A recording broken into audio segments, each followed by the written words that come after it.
It's not about the glorification of rebellious behavior, neither is it merely about getting high. The subject of the decriminalization of marijuana is not the argument for making the taboo herb legal. The discourse, though constantly guided by the developments to the north, has matured somewhat. With tremendous amounts of information available on the subject, many people believe that it's become a cut and dry case.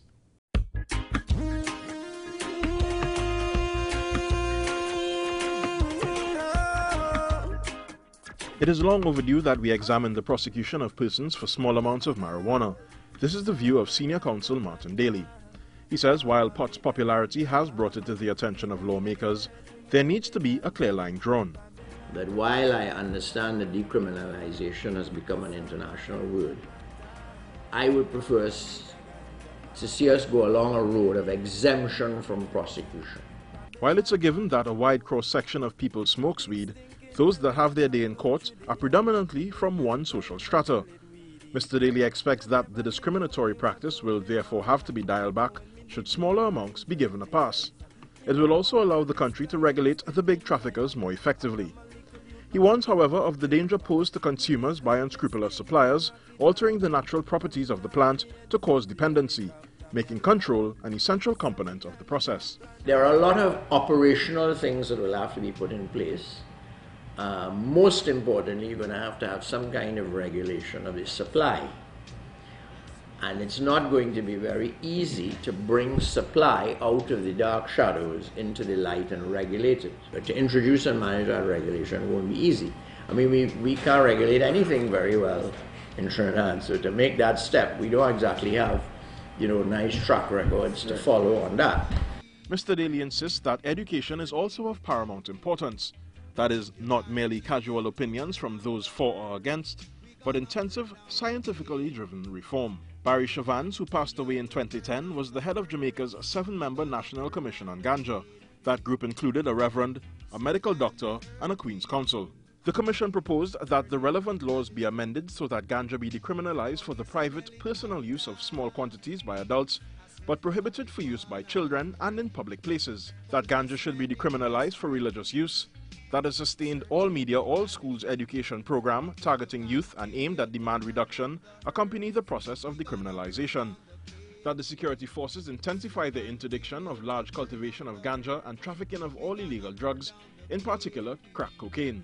He also supported the establishment of a cannabis research agency to be set up in collaboration with other countries to coordinate research into all aspects of cannabis. The 7th measure proposed that as a matter of great urgency, Jamaica embark on diplomatic initiatives with its CARICOM neighbors and other countries outside the region, in particular members of the EU, with a view to elicit support for its internal position and to influence the international community to re-examine the status of cannabis. That report, presented to the PJ Patterson government in 2001, remains relevant 12 years after. Jamaica is in the process of passing legislation that will expunge the records of people convicted for small marijuana offences. Across the pond, where 6.8% of British adults said they'd use cannabis in 2010, a cost-benefit analysis has shown that the country stands to earn up to a staggering £1.25 billion from marijuana tax revenue. While in Colorado, state-sanctioned growers rent 1 million square feet of real estate for their operations. If people actually sit down to do the research and actually send the right message out and not just, okay, marijuana is bad, that's the education campaign, I think decriminalizing marijuana could be one of the best things to happen to Trinidad. While there are many advocates that believe there's merit in freeing up the herb, there are others that continue to regard the government's proposed handling of the reform with great trepidation. I know that, because all the rewards going to the government and it have a lot of poor people in Trinidad and Tobago who need this as a daily living. Attorney Israel Khan is all for a pilot project that will give a better idea of how the decriminalization of marijuana will work in this jurisdiction, but he doesn't think we have the moxie to do it. That no government in Trinidad and Tobago will decriminalize marijuana at this stage. Until they have crime under control, then they may take the chance. But even if we do, is TNT prepared to do it, and properly? No, we're not ready for that kind of sophisticated regulation, and that's one of the drawbacks. We are, but we have to try, because there's the whole generations who are we have to find a polite word, being annoyed by this what they perceive as oppression. And I think that is something that is particularly urgent for us to tackle.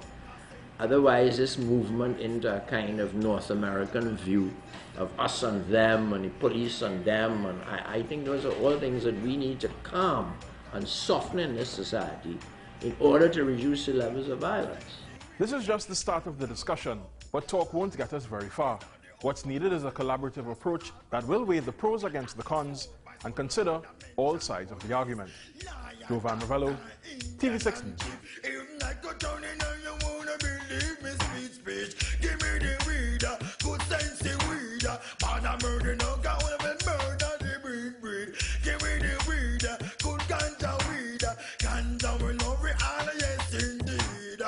Ganja and the healing of the nation. Ganja was found on the grave of King Solomon.